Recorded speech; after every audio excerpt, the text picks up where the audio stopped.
ክራይስት አርሚ ቸርች መስርተሃል ምን ያነሳሳሱ በልጅነት ትልቅ ቸርች እንደሚሰራ ወይም ደግሞ እንደሚመሰርት እግዚአብሔር በራእይ ነግሮኝ ነበር ሰምቼ ስለነበረ ያንን ቀን እመኝ ነበር እጸልይም ነበር የተመቻቸ ሁኔታ ባይኖርም ግን አንድ ቀን እንደሚፈጸም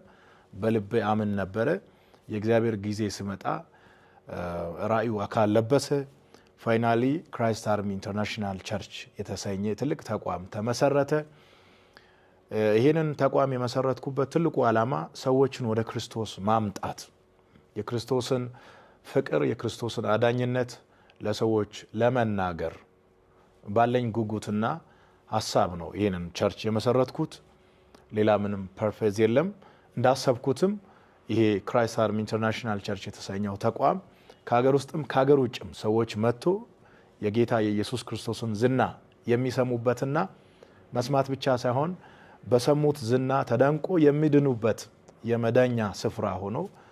የቀጠለ ነውና ከዚህ የተነሳ ነው ክራይስት አርሚን የመሰረትኩት ምን ያህል አመት ነው ቸርቹ ከተመሰረተ 13 አመታችን ነው ከዛ በፊት ሌላ ቸርች ላይ ነበር ሳገለግል የቆየሁት ከዛ በኋላ ደግሞ የቴሌቪዥን ተቋም መስርተሃል ቴሌቪዥኑም ልክ እንደ ቸርቹ ተመሳሳይ ዓላማ ነው ያው በቸርች በመጣ ህዝብ ላይ የጌታን ወንጌል ተሰብካለ ሰምቶ ይሄዳል ግን ከዛ ውጭ ያለውን ሰው ለመድረስ በየቤቱ ሰው ጋር ለመድረስ ወንጌል ሞር እንዲደርስ በቴሌቪዥን ብቻ ሳይሆን በመጽሐፍ በሌሎች ነገሮች ባገኘነው አጋጣሚ ሁሉ ወንጌልን ሞር ለማሰራጨት ከዚህ አንፃር የተነሳ ነው ቴሌቪዥኑንም የመሰረትኩት እንደው እስካሁን በብዙ አመት አገልግሎትህ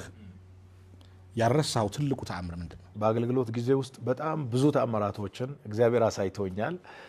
የታመመ ሲፈወስ የታሰረ ሲፈታ በጣም አሜዚንግ የሆኑ ሚራክሎች ሲሆኑ አይቻለሁ ግን ከዚህ ሁሉ የሚበልጠው ያዘነ ሰው ተጽናንቶ ሲመለስ ማየት ነው የኔ ትልቁ ተአምር በጣም ደስ በማይል ህይወት ውስጥ የነበሩ ሰዎች ህይወታቸው ተስተካክሎ የተሰበረ ልባቸው ተጠግኖ ወደ ቤታቸው ሲመለስ ማየት ለኔ ትልቅ ተአምር ነበርና እንደዛ አይነት ነገር በተደጋጋሚ አይቻለሁ ከዛ ውጪ ግን